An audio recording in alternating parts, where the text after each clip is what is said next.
star-studded nga itong Panagbenga 2026 dito sa Baguio guys. Grabe, kung napanood nyo o nakapunta kayo especially, grabe, mas maganda pag in person ka pumunta doon guys.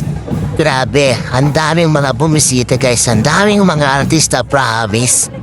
Talagang nakakatuwa ang dumalo dito sa Panagbenga Festival. So, sana next year guys ay makapunta tayo. So sila pa yung nagpasaya nga guys. So nakatulong sa at least alam mo yun nakapagpasaya sa mga tao na nakikita nila yung kanilang mga iniidolo. Kalimbawa si Heaven Peralejo ang star ng batang Quiapo Arigasco, diba? Yung kanilang flute. Pero lahat yan ay flowers, guys. And then, marami pang iba. Nakita ko rin dito si Rosana Roses. Nakita ko rin dito sina James Reid, Michael. At marami pang iba, guys. Promise talagang nakakatuwa.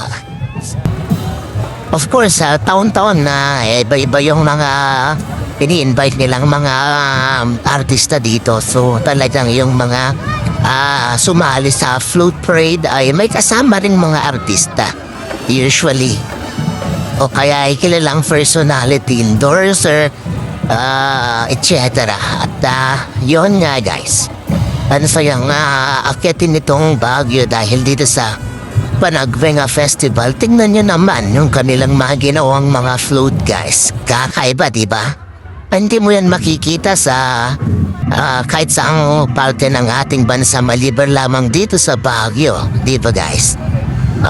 So far wala na akong alam na ibang place. Pero kung meron man, well, hindi kagaya ng ganito kagaganda ng mga flower o floral flute na ipinarada sa kabuuan ng Baguio. Specifically ay doon sa Ascension Road hanggang sa Burnham Park.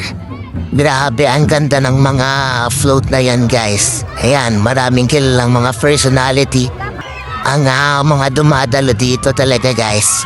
Kaya isa na rin na sinasadya at binibigyan ng pagkakataon na puntahan itong Panagbenga Festival.